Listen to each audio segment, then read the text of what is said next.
Starting off with the first countdown in the line of yearly countdowns, there were some games where I felt disappointed when I played the games. This usually means I had a high expectation for the game, but ultimately was left wanting more, or wanting a better experience. Or maybe the game I just played was somewhat bad, but not enough to warrant the worst list. Just think of this list as the middle ground between the best and the worst, as I'm not saying all these games I've listed are completely terrible. There are some good aspects about these games, but because the negatives weighed them down a little bit, I didn't wholeheartedly enjoy the entire experience and what I expected. I'm judging these games from how much it disappointed me, not from whether or not I felt the game was good or not. So if I had a high expectation for a game and it dashed down the negatives real quickly, then I consider that more disappointing than a good game turned into a mediocre one. And remember, this is a list of what I played in 2015, not games that released in 2015, just in case anyone's confused. Anyways, this is the top 10 disappointing games I played in 2015.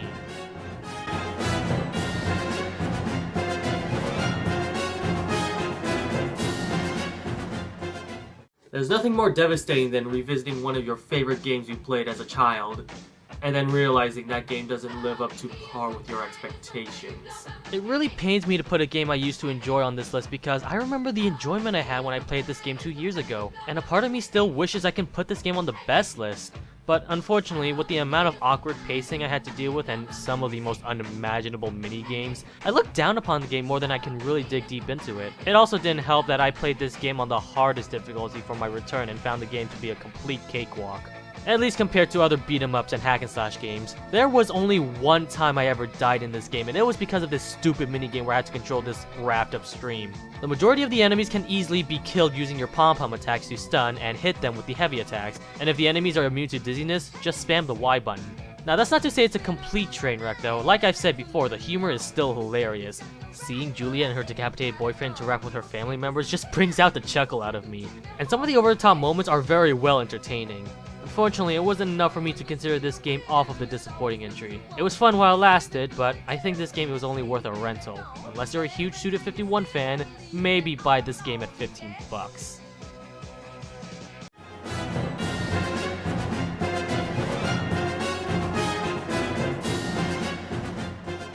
I rarely watch a whole lot of movies. I'm more of a video game guy myself, obvious reasons obvious, but I found myself watching a whole lot of movies this year. Not just the recent ones, but more of the old school movies too. I've seen them all, the good ones, the hilarious ones, the epic ones, and the ones that just want to fucking melt at the bottom of the earth crust! Okay, base, just calm down, and just let it go. Wait, I'm bringing up the topic of movies because the next game I'm mentioning is indeed a movie license game. And while the majority of those games tend to be pretty bad, if South Park The Stick of Truth has taught me anything, is that a license-based game can be fantastic if taking good care of its source material. This next game on the number 9 segment, on the other hand, is not awesome. It's not awesome. When it comes to LEGO video games, I tend to enjoy the ones I've played so far. Before the LEGO movie, my only exposure to the LEGO games were LEGO City Undercover and LEGO Marvel Superheroes, both games I really enjoy. I will say though, compared to any other movie license games I played, this one is not bad whatsoever, but it's very underwhelming when compared to the previous LEGO games. From what I've played, the LEGO movie, the video game, is more of the same of LEGO Marvel. Linear platforming, obstacles, and enemies. You go from point A to point B. There is somewhat of an open world in LEGO Movie, but it's so tiny and barren there's really no point in the worlds you reach. I feel as though with any LEGO game, it's only fun the first time you play through it. I can't confirm this though since I've only played 2 LEGO games with linear pathways, but from the forums I've read, the LEGO video games are no different than Call of Duty games. In terms of the game's functionality, I do experience some glitches which forced me to restart the entire game, and there was even one instant where the game crashed on me. But aside from that, the game still runs at a perfectly fine 60 frames per second. And most of the issues I had were mostly because I was playing the Xbox One version, which is considered the worst port. Graphically, it looks okay if it was a Wii U game, but I'm playing this on the Xbox One, and I'm willing to bet that every version looks the exact same. I also have problems with how the cutscenes are paced. They follow alongside with the movie, but they're so stripped down. Like this chase scene. In the movie, it was a quick, fast-paced action sequence, but in this game, it's a slow, monotonous, on-rail shooter. I wouldn't say this game was bad by any means though. There are some sections where I thought was really clever. The game is brimming with fan service, and I do enjoy when those moments occur. I also really enjoy the co-op aspect as well. In case you want a friend to tag along, you can do so and they don't really hinder the experience, nor do they make the game a complete cakewalk, although they can be assholes at times. This game was just completely average. Something your kids can tolerate and enjoy, but nothing too spectacular. I'd say wait for a price drop or ignore altogether.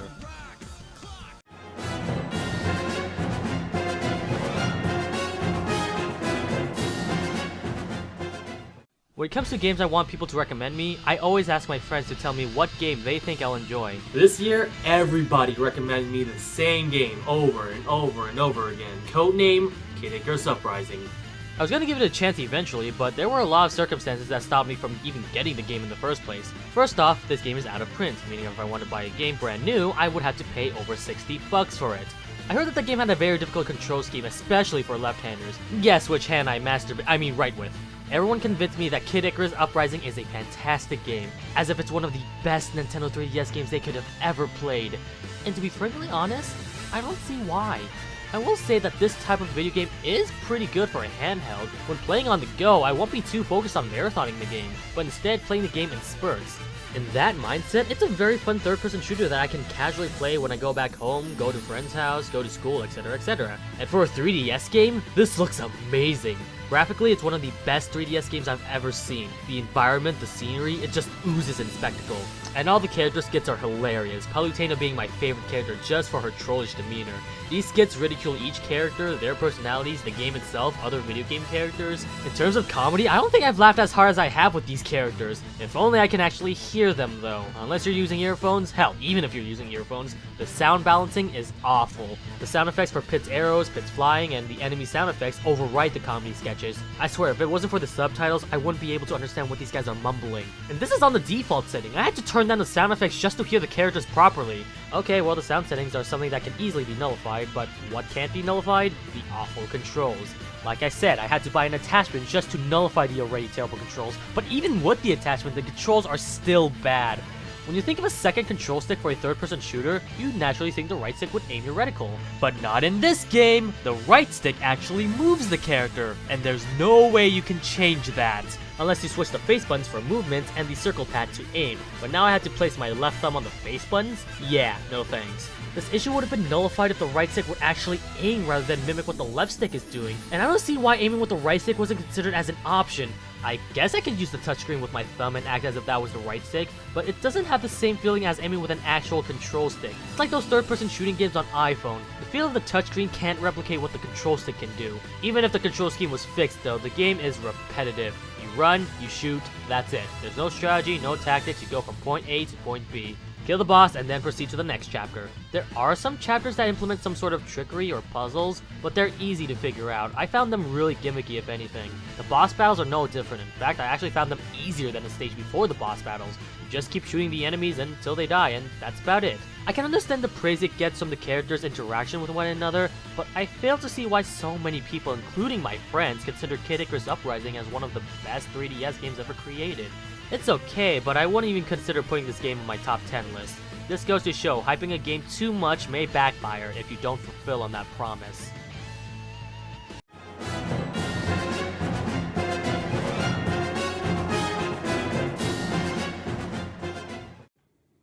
$30?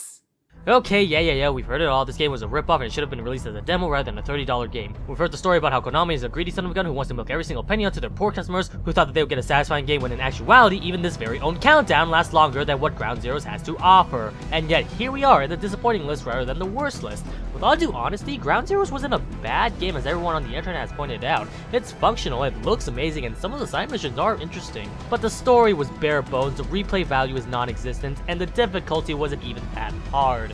Hard mode feels no different than normal mode, most of the side missions are just plain boring, and the main mission itself is the easiest mission to S rank. I like the Deja Vu and Jamais Vu missions, but at the cost of $30? This entire package is not worth the price. Now that's not to say that there's no reason you shouldn't pick it up. Any Metal Gear fan should definitely get a taste of what the Phantom Pain has in stores whenever that releases. Oh wait, it's already out?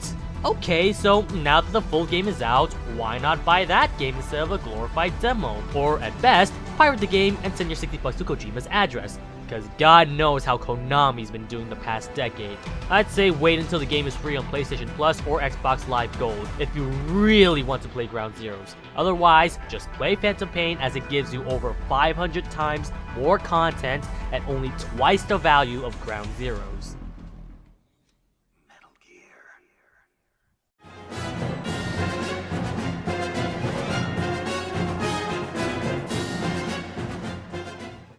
Kingdom Hearts.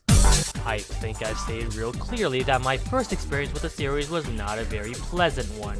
I found the characters to be stupid, the story to be both confusing and forgetful, and the gameplay to be one of the laziest hack and slash games ever created. So I don't have any positive expectations when I played Kingdom Hearts 2. And since I finished Kingdom Hearts 2 this year, I can safely say that Kingdom Hearts 2 was a surprisingly huge contrast to the first game. Kingdom Hearts 2 from my experience was actually pretty fun. I still dislike Sora as a character and the story didn't toss any heads for me, with the exception of one particular scene. This guy right here, his name is Roxas. Being tormented by his past relations with the organization, he has suffered from a huge identity crisis.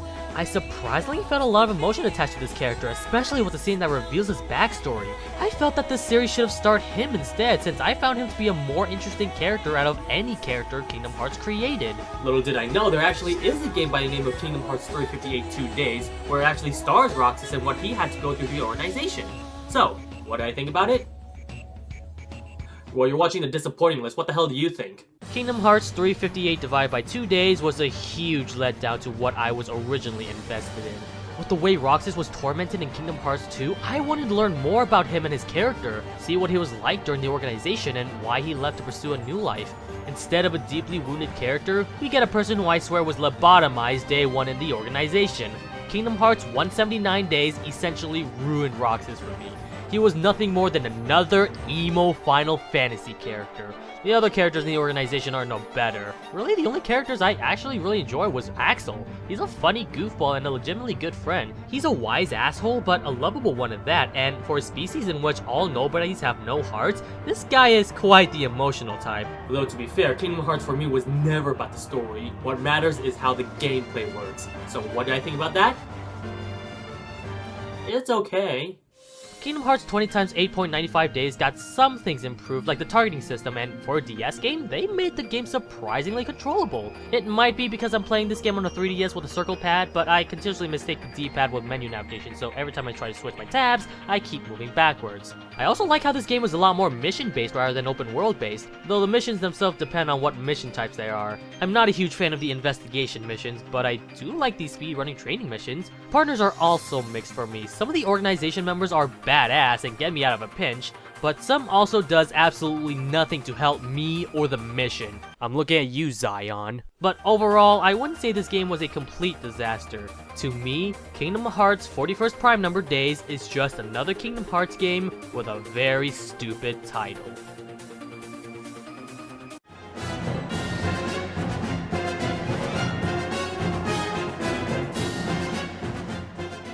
2015 was the year in which I finally caught up with the Batman Arkham series. I remember playing Arkham Asylum, but for some reason I stopped playing it for a while. I eventually got back into finishing the game so I can play Arkham City. As a sequel to Arkham Asylum, it definitely shows. The stealth sequences build up the tension, the overworld is filled with so much to do, and the lore of Batman and his villains are always entertaining to watch.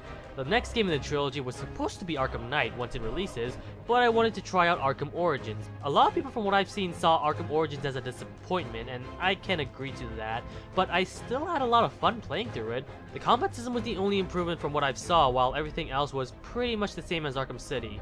But I still enjoy the villains, the story, and they kept me wanting to play through the game. Arkham Origins was a downgrade compared to Arkham City, but I didn't find the game a huge disappointment. That's where Arkham Knight comes in.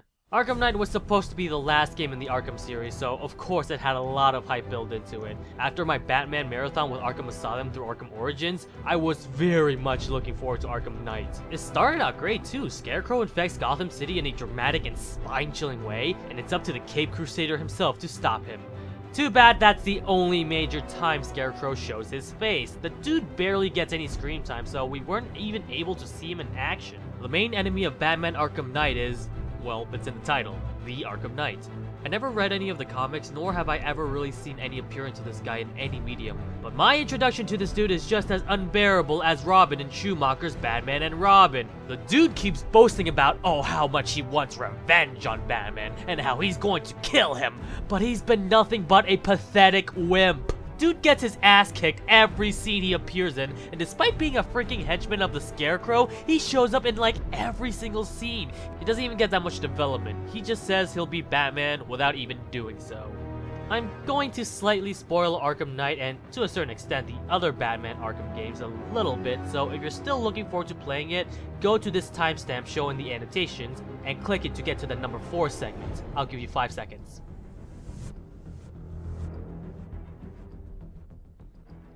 The Joker is back, but you may be thinking, wait a minute, how is he back? Didn't he die back in Arkham City?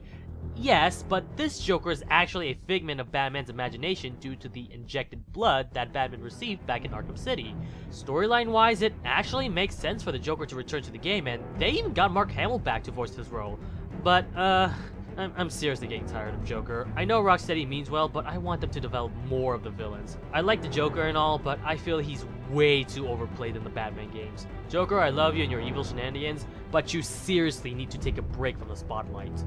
The story was bare bones and disappointing, but I will say the open world is large and the game itself feels improved. The combat system is now further enhanced with new enemies to shake up the pace and new abilities to cleverly beat up your enemies. But I feel like the stealth sections were more of the same in previous Batman games. It seems that the game is more focused on beat 'em up sections since you can even kill armed enemies with your fists. While the open world combat controls and missions were slightly improved, the story was just non-existent, and the new Batmobile sequences were way too repetitive. I swear to God, 80% of this game is just using the Batmobile. It's cool the first couple of times, but now I'm really getting sick of it. Oh, and the awful install times. Urgh! To be fair though, this is mostly the fault of the PS4's hardware than the actual game, but I'm still gonna bitch about it. Also, this happened! Just get us there in one piece, Batman. Commissioner Gordon, ladies and gentlemen, making the laws of physics his bitch.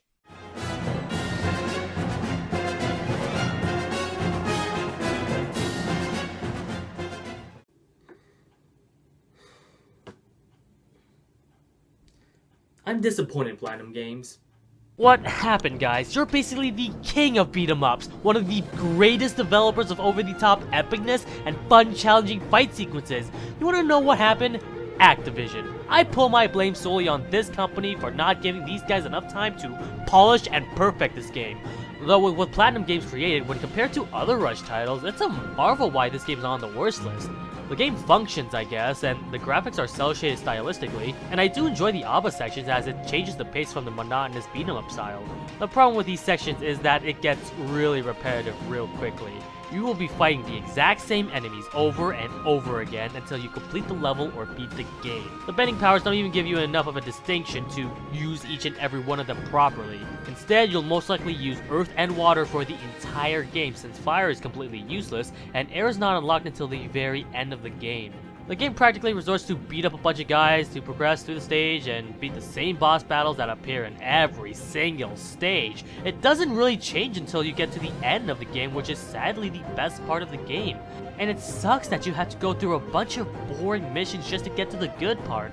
The game is only $15, so I guess I'm expecting too much from it, but with games like Shovel Knight, Towerfall Ascension, and anything from Way Forward, compare those $15 games to Legend of Korra, this game is setting a very low standard for digital-only games.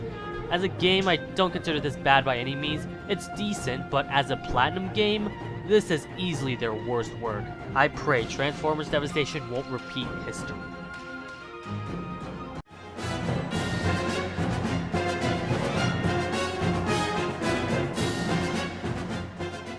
Remember when I said The Legend of Korra was Platinum Games' least memorable work? I technically lied. The original Devil May Cry has not aged very well. The story was bland and very forgetful, the characters are boring and really lame. Dante himself is not what I originally imagined him to be. I thought he would be a cocky fun badass, kinda like the male version of Bayonetta, but I barely recognize a single thing he says. The voice acting is terrible, but hey, most games back in 2001 were pretty bad, so I was willing to forgive that, I guess. But I didn't like the gameplay, mostly because of the difficulty, and I don't mean difficulty as in the game is balls to the walls hard. I mean the difficulty is very inconsistent. This Scorpion is one of the early boss fights, and I found it to be difficult until you exploit his AI, where I died multiple times in the first couple of runs, until I found out he can get stuck behind these 3 things, and all I have to do is just wail on him, avoid his projectiles, and poof, he's easy as pie. This Phantom fuck gave me a tough time, but that's only because I had no range. I was confined in this cage barrier, so dodging was not an option. And this was just the mini-boss. The actual boss battle was the Scorpion again, except he's easier than his first encounter. Though on the counterpart, I did have fun with Dante's Shadow clone. I think this is one of the best boss fights in the game next to the final boss. This guy pretty much is like fighting against a clone of Dante. He dodges and he has a powerful sword. He doesn't have guns, but that didn't bother me too much. I do like the over-the-top nature, but I feel like they could have gone all the way. While I enjoyed most of the boss battles, I found the journeys to the boss battles to be boring and nothing more than a hallway simulator. The minor enemies are not that hard even if they are surrounding me, but good god is this place confusing to navigate. The camera is horrendous, the platforming sections are terrible. I guess the graphics at the time looked really nice, but I don't like Dante's expressionless face. Devil May Cry was not a good start for me, but I probably expected too much from the game, especially from the same creators of Bayonetta. But hey, it's Platinum's early work, and I'm sure that for Devil May Cry 2, they'll surely improve and deliver the fun, zany, and wacky DMC game that we will no doubt enjoy. Yeah, wait until the worst list.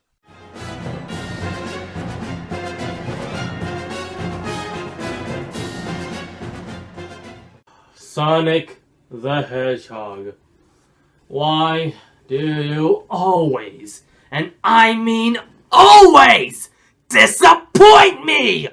I swear to god, I'm trying my best to enjoy their games, find anything amazing to say about it, but Sega, I can't like your main series if you keep shitting on them. I know I sound like a broken record by now, but Colors and Generations were the closest thing to capture the feel of Sonic and make it controllable, pumping, and overall fun! Why is that so damn hard to make, Sega? If there's anything I can at least appreciate from Unleashed, is that it inspired the Sonic team to make Generations and Colors. That's it. Out of all the 3D Sonic games out there, Sonic Unleashed admittedly was the least worst out of the Sonic games I played. Mostly since the Sonic portion of the game was legitimately fun. It gives the player the adrenaline rush of high-speed action while controlling fluidly as well. To be frank, I might actually like these speedy Sonic sections in Sonic Unleashed more so than Sonic Generations and Sonic Colors. Minus the abysmal frame rate, of course. But as amazing as these Sonic sections in Sonic Unleashed and captures, when it comes to speed, we have to deal with the terrible, misplaced, and drawn-out Werehog stages. I don't mind these Werehog stages so much if only they made them shorter, fleshed out the combat, and fleshed out the stages. Still better than Sonic Boom, I knew, but nothing too spectacular. I don't see any reason why I would ever use the square button if the triangle button does an equal amount of damage while giving me more range in the process. But the worst offender for me are the solar and lunar collectibles that are mandatory for you to obtain in order to progress through the game. I don't care for these medallions mostly since they are so hard to find in the first place. I don't have a problem with them in general. If anything, I think including them would be nice for revisiting things one may have missed out, and or maybe having to unlock some sort of ability, or even an achievement. But forcing the player to collect these medallions just makes the gamepad longer than it needs to be. Oh, and the goddamn abysmal frame rates. This game can never run at a constant 60 frames per second or even at a 30 frames per second, and I have no idea why. I mean, for the speed sections, I could kind of understand, somewhat. I mean, Generations managed to run the game at a solid 60 frames per second, and Colors didn't take too much in terms of graphic fidelity, but somehow they perform even worse on the Werehog stages, and in the overworld. With Sonic stages, I don't know, maybe they focus too much on blast processing than they did with smoothing out the frame rate, but this game barely looks any better than a GameCube game, and yet it still performs under 30 frames per second? Maybe at the time it was still brand new architecture and Sega still wanted to learn how to make a game for a next-gen console? Okay, well what other games were released back in 2008 for the Xbox 360 and PlayStation 3? Metal Gear Solid 4, Devil May Cry 4, Assassin's Creed, Valkyria Chronicles, Ninja Gaiden 2, Bioshock, Grand Theft Auto 4, Soul Calibur 4, Little Big Planet, Tales of Vesperia, all of which still look amazing and beautiful as of today! So Sonic Unleashed has no excuse! With that being said, I know I've been really negative, and I want to stress out that the speedy Sonic stages were that good. It manages to keep me from putting this game on the worst list. That being said, I never thought this game would be amazing by any standards, but I was still curious since a lot of people consider this game to be one of the best. I'm judging these games from what I expected to how it disappointed me. And the number one game disappointed me immensely. It may not be as bad as Sonic Unleashed, but with higher expectation comes with higher consequences if that game fails to deliver.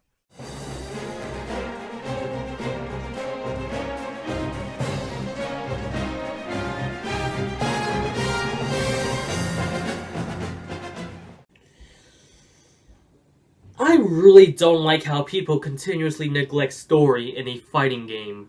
Just because a fighting engine is great and amazing doesn't mean it has the excuse to make a shitty story. That's why I praise games like Skullgirls and Mortal Kombat, because they actually took dedication and care into developing the game's lore on top of providing a fun action-packed fighting game. And when I say story, I don't mean those snippet endings after you beat arcade mode with a certain character. I'm talking about the actual story mode implemented in the fighting game. Like Dead or Alive 5. I know I praised the story mode when I first played through the game, but wow, did my opinion change drastically when I replayed the story mode. The majority of characters in the story mode didn't accomplish much for the story itself. There were a lot of repeats and reruns, some of them even retconning each other, and not every character gets equal amount of spotlight. Or what about King of Fighters 13, where they focus more on the character's interaction rather than the actual plot? Who the hell is this Ash guy? I don't know, but apparently the game thinks my wearing her stripper outfit warrants an explanation. And then we get to what I believe is the worst offender for terrible story in a fighting game. Persona 4 Arena! Unfortunately, I played the game in 2014, so we'll have to settle with its sequel instead. Persona 4 Arena's story mode was cluttered and repetitive, and while Persona 4 Arena Ultimax made some improvements, the story mode should not be this damn long. Boredom after boredom of nonsensical dialogue. Atlas, you do know that a story mode for a video game needs more than just the story, right? There's nothing too spectacular about the story mode whatsoever, and it's the main reason why I found this game to be a huge disappointment. Persona 4 Arena's story mode was bad, and I expected at least some mistakes to be corrected for Persona 4 Arena Ultimax. Sure, they've improved the interface, but the story itself is just so boring! I didn't feel like I was playing a video game, I felt like watching a visual novel. A video game should be a video game foremost. If you're going to make a story mode, make it unique, make it interesting, make it so that you don't have to mash the A button just to skip the dialogue. Every battle you start off with begins the exact same way. A barrier drops down, and two combatants have to fight. Games like Mortal Kombat and Skullgirls didn't need to rely on the same fighting tournaments rule set to transition into a fight. They had an actual story! Hell, even Dead or Alive 5 to a certain extent didn't rely on the because we're in a fighting game tournament, we have to fight mentality. Persona 4 Arena and Persona 4 Arena Ultimax always uses this excuse to justify a fight scene. And when the fight scenes do appear, it's always the same. One-on-one fight usually against a shadow. Going back to both Mortal Kombat and Skullgirls, they've always spiced up the fight sequences. With Skullgirls, they might spice things up with a doubles or even a triple fight. And with Mortal Kombat, there may be unplayable characters, double battles, or even a boss rush mode. What does Arena Ultimax have? You fight shadows. And that's all you get. At least the fight mechanics are good, I guess. You have light and heavy attacks, and you also have light Persona and heavy Persona attacks. Really, the only reason to buy this game at all is to just play it as a fighting game. If you want to enjoy the story mode, you could just play arcade mode, and that pretty much has the exact same experience as story mode, with the only difference being it doesn't take 25 hours to beat it! But still, a fighting game should be more than just a simple fighting game. It needs to have even more substance to justify the $60 price tag. And unfortunately, Persona 4 Arena Ultimax does not live up to the hype. I'm basically through and through, yeah.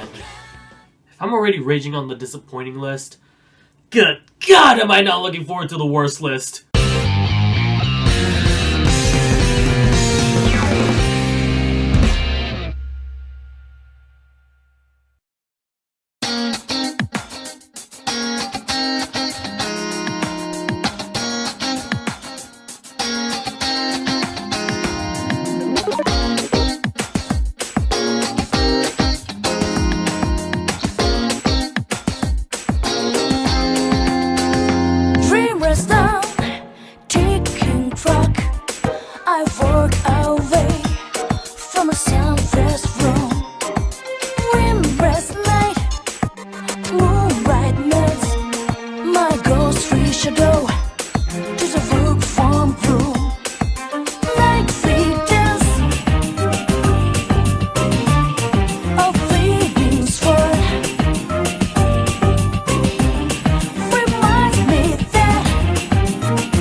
Clench my fist in pockets tight.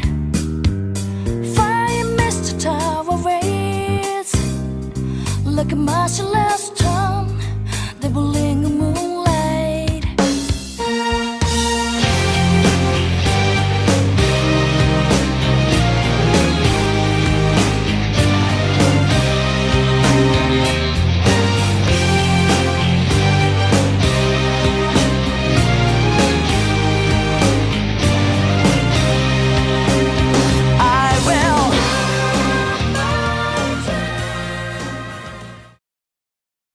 Okay, well, what other games were released back in 2008 for the Xbox 360 and PlayStation 3? Assassin's Creed Unity? Nope. I thought I could have fooled me twice. This is gonna be an interesting blooper reel. Okay.